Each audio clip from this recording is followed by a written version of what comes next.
Assalamualaikum warahmatullahi wabarakatuh. Kembali lagi membahas salah satu kaidah daripada qawaid tasawuf. Dikatakan ihkam wajhi talab mu'inun ala tahsilil matlab. Memperkokoh sisi permintaan atau memperkuat sisi sesuatu yang kita cari itu adalah penolong untuk mendapatkan sesuatu yang dicari.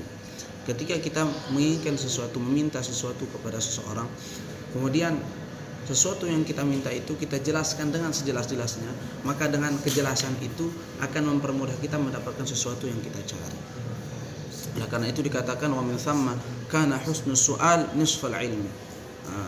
Ketika belajar, pertanyaan yang kita ajukan dengan pertanyaan yang jelas, pertanyaan yang memfokus, itu setengah daripada ilmu. Oleh karena itu dikatakan juga id jawabus sa'il ala qadri tahdzibil masail. Karena jawaban yang didapatkan oleh seorang yang bertanya itu bergantung pada bagaimana dia merumuskan masalah. Prinsip dasar kesuksesan dalam belajar sangat ditentukan oleh kualitas pertanyaan dan ketelitian dalam mencari. Pertanyaan yang jelas akan menghasilkan jawaban yang jelas. Ini maksud daripada kaidah ini.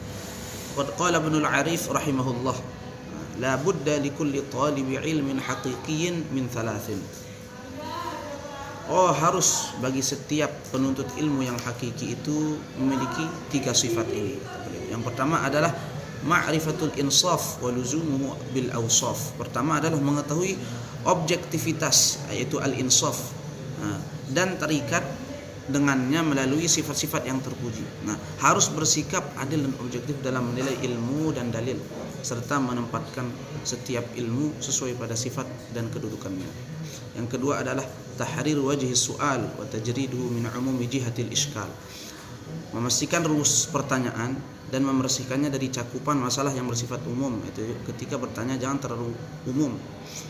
Pertanyaan harus bersifat spesifik, fokus, tuntas, menghindari pertanyaan yang kabur atau melebar sehingga menimbulkan kebingungan yang lebih besar. Kemudian yang ketiga harus dimiliki adalah tahqiqul farq bainal khilaf wal ikhtilaf. Harus mampu membedakan antara istilah khilaf dengan al-ikhtilaf. Jadi khilaf di sini itu perbedaan memahami perbedaan antara khilaf, perselisihan. Ikhtilaf itu perbedaan pendapat. Jadi kalau khilaf itu perbedaan, sehingga kan ada perbedaan yang satu benar satu salah, itu namanya khilaf. Kalau ikhtilaf satu benar satu yang lebih benar, itu nama ikhtilaf. Itu harus dibedakan secara benar, secara lebih mendalam. Ini adalah poin metodologi krusial yang untuk membedakan antara perbedaan pandangan dan diperbolehkan dalam syariat dengan perselisihan yang wajib. Disebut dengan ikhtilafut tanawu' wa ikhtilafut tadad dalam bahasa lainnya. Maka Syekh Ahmad Az-Zarruq berkata di dalam Qawaid Tasawuf, apa yang kembali kepada satu hal atau dalil itu adalah ikhtilaf, perbedaan, di mana hukum Allah berlaku pada semuanya sesuai hasil ijtihad yang Allah berikan. Dan apa yang kembali kepada dua asal, dua dalil yang bertentangan, yang tampak jelas kebatilan salah satunya, seperti tadi, itu khilaf. Ini berarti kalau khilaf itu kan satu benar satu salah. Kalau ikhtilaf satu benar satu lebih benar, itu dia. Jadi perbedaan-perbedaan yang seperti ini harus dibedakan dengan teliti.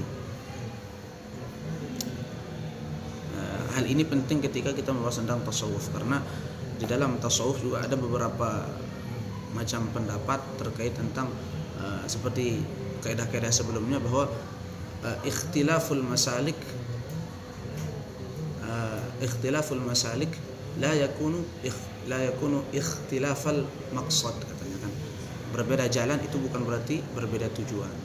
Sehingga perbedaan yang ini berarti perbedaan yang bersifat ikhtilaf, bukan khilaf. Itu yang diperkenankan di dalam pembahasan ini. Mungkin wallahu a'lam. Assalamualaikum warahmatullahi wabarakatuh.